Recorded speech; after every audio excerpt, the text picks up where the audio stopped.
winning the Golden Boot, being statistically the best soccer player in the country. You can make an argument for that. I'll make an argument about it. She's the best in the world. USA women's soccer is the best. They take only the best of the best on that team, and she's on that roster.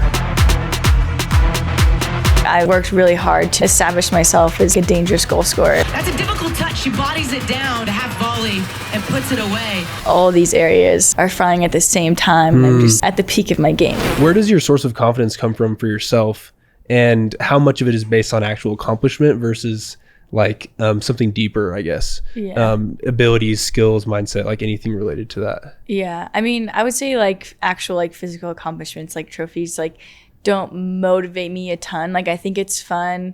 Like I joke with Jeff because like I think he enjoys the trophies more than I do sometimes. Because like I get them and I'm like, that's cool, but like it's gonna go up on the shelf and I need to go do it again, you know? Like so as soon as you like winning the Golden Boot, like I worked really hard to become like a prolific goal scorer in the league and to be like establish myself as like a dangerous goal scorer, and like so to get that awesome. To get that award like was really cool, and it was a great accomplishment and I was super excited. But as soon as like I got it and as soon as like we won the championship and that season was over, it's like, all right, that was last year and like we need to move on and now we need to do that again, you know? And so I would say a lot of my confidence comes from like mindset. And everyone asks me like when do you think you're going to be done playing soccer? And for me, it's like when I feel like I've reached my full potential. And like that is something that really drives me, is like there's so many, as a soccer player, as an athlete, or even as like a salesperson, like there's so many areas of your game that you can improve. And like are all those cylinders firing at the same time?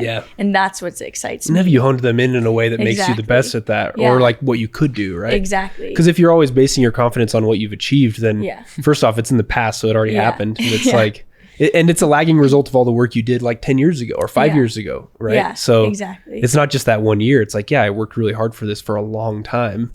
But it's no real source of confidence because you're just going to have to do it again anyway. It's like we said, like you wake up and you're at 0 sales every day. So, and you're only as good as your last summer, basically your last sales season. It's kind of like what I tell my guys, like they'll go sell like, let's say like for the rookie year, their first day, and they're just freaking out the rest of the week. And I'm like, dude, like you get like 30 seconds, enjoy it, call me, let's kudos. And then now that you're back on the doors, like go get it. And then the next day they sell 0 and they're crying on the curb. And it's like, dude, like I kind of tease. I said, guys are more emotional than anyone I've ever met. 100%. But yeah, some of these guys, I just tell them like, dude, like if you can control your emotional state, which is what you were saying, like, okay, cool, I have a trophy, that's gonna collect dust and I'm just gonna go get a new one. Like that's the killer mindset, I think. Like the black, or the black mamba, or that's cool. Interesting. So I would say that like motivates me. Like what is my full potential? Like do I really know what it is? And so it's like all these areas of my game, like my strength, my speed, my ball skills, my mental side, like our season's really long. It's a 8-9 month season, and like throughout the season you have these ebbs and flows, you know, of like you're doing good as a team or as an individual, scoring lots of goals, and you kind of go through a little slump and then you go back up, and it's like how can I get myself to a point where I feel like all these areas are firing at the same time and I'm just like at the peak of my game. Like there's always moments of it, but like that's kind of like internally like what drives me and excites me. Interesting. And takes a ton of self-awareness too. I feel like that's the key pillar, right? Is like how do you know what I always refer this as levers to pull, because if I want to be something in the future, I really need to say, okay, what do I want to accomplish, and then who do I need to be, and how do you know who you need to be? Well, you have to divide that up into like the things that it takes to be that person. So I don't know, you might be ball skills, speed, or whatever.